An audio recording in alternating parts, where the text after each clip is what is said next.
Em 1914, num fervor de nacionalismo, as tropas alemãs marcham para a guerra acompanhadas por bandas e multidões acenando. A Alemanha esperava vencer a guerra em poucas semanas. Mas a guerra foi brutal, desenrolando-se por 4 longos anos, com novas armas de destruição, em terra os gases químicos e os tanques, no ar a aviação e no mar, onde os submarinos se tornam uma arma temível. O Império Russo foi o primeiro a colapsar. A Revolução de Novembro coloca os bolcheviques no poder e, em 1918, Lenin assina a paz com a Alemanha. Depois do falhanço da última grande ofensiva alemã, a população revolta-se e o Kaiser abdica. A República é proclamada na Alemanha, que se rende aos aliados. Em Versalhes, os vencedores ditam os termos da paz e a jovem República Alemã paga o preço de uma guerra perdida. A Alsácia-Lorena tornam-se francesas, Potsdam e a Prússia Oriental polacas. A Alemanha é privada das suas colónias e tem de pagar indemnizações de guerra às suas vítimas. No entanto, a Alemanha mantém a sua independência, embora tenha sido desmilitarizada e restringida a um exército de 100.000 soldados profissionais. As suas indústrias de guerra foram destruídas. O governo social-democrático vê-se a braços com a revolta do povo alemão, sobretudo antigos soldados que se recusam a aceitar os termos humilhantes do Tratado de Paz. Entre eles encontra-se Adolf Hitler, que se torna o membro número 7 de um novo partido, o Partido Nacional Socialista, ou Nazi, tornando-se rapidamente o seu líder. Em 1920, o Partido Nazi desenvolve uma campanha protestando contra os termos dos tratados de paz assinados com a Rússia e os aliados. Hitler acreditava que o líder era aquele que conseguisse mover as massas e organiza as SA, um grupo armado a que se juntam muitos ex-soldados. As SA iniciam combates de rua com os socialistas e comunistas. Hitler aproveita-se da situação do país e da incapacidade do governo em deter o desemprego e a inflação que arruína as classes médias e os operários.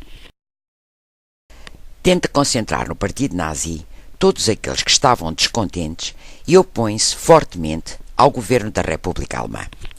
Hitler acaba por ser preso. Durante os poucos meses que permaneceu na prisão, escreve o seu livro Mein Kampf, A Minha Luta. Nele, Hitler explica como deve ser feita a reunião da Alemanha de modo a tornar-se a maior potência mundial.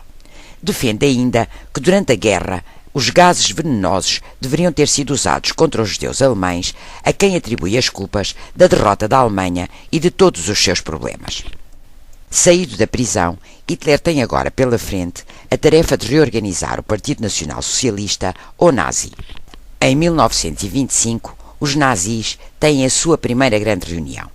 E Hitler faz um discurso sobre o futuro da Alemanha e do Partido Nazi, onde os judeus não têm lugar. Usando a propaganda e as SA, continua a captar seguidores. Em 1926, o partido tinha 17.000 membros. Em 1927, 40.000. Em 1928, 60.000. Com concentrações onde faz discursos inflamados, Hitler prega a fé no partido e a violência contra os opositores.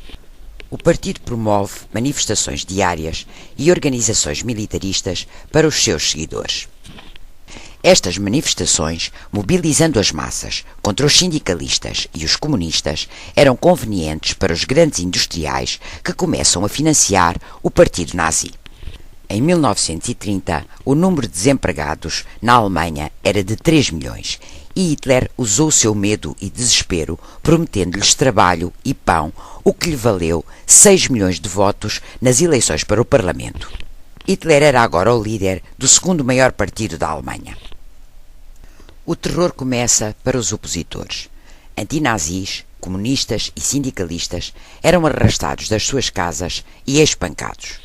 Com os seus discursos, Hitler consegue cada vez mais adeptos. Só nas nossas mãos se encontra o destino do povo alemão. Em 1933, o Parlamento, o Reichstag, é incendiado e a propaganda nazi acusa os comunistas. 4 comunistas são presos e acusados. O incidente é o pretexto para fazer passar uma lei que declare ilegais todos os oponentes de Hitler. No dia da votação, o Parlamento é cercado por forças da GSA e, sob pressão, a lei é aprovada. Os votos dos parlamentares comunistas são anulados e estes são presos e deportados. Hitler é convidado para o cargo de chanceler. Enquanto chefe do governo, um dos primeiros atos de Hitler foi proibir a liberdade de expressão. O seu Ministério da Propaganda proíbe todos os livros que considera veicularem ideias perigosas e organiza queimas públicas. Inicia-se uma campanha contra os judeus. Médicos e advogados judeus são proibidos de exercer e é feita uma violenta campanha contra os comerciantes com o slogan "Não patrocine os judeus". Muitas famílias judias fogem da Alemanha. Em apenas 18 meses, Hitler torna-se o senhor incontestado da Alemanha, reunindo os cargos de presidente e chanceler. O exército jura-lhe fidelidade pessoal. O povo alemão está preparado para seguir o seu líder até ao fim. A propaganda, grandes manifestações e paradas envolvem todos, a começar pelas crianças e pelos jovens.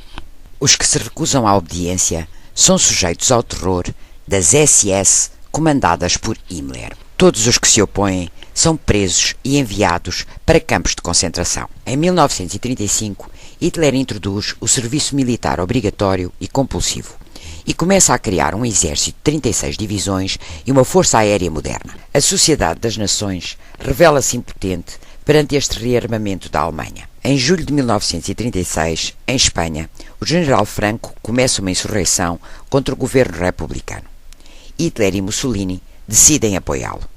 Durante 3 anos, os alemães enviaram secretamente soldados, técnicos e suprimentos de guerra para a Espanha. Mussolini apoia a Espanha abertamente. A Guerra Civil Espanhola foi um brutal prelúdio da Segunda Grande Guerra Mundial. Estabeleceu a aliança entre Hitler e Mussolini perante a indecisão e falta de reação dos restantes países europeus. Em 1937, Hitler e Mussolini encontram-se em Munique. As demonstrações do poder militar alemão deixam uma profunda impressão em Mussolini.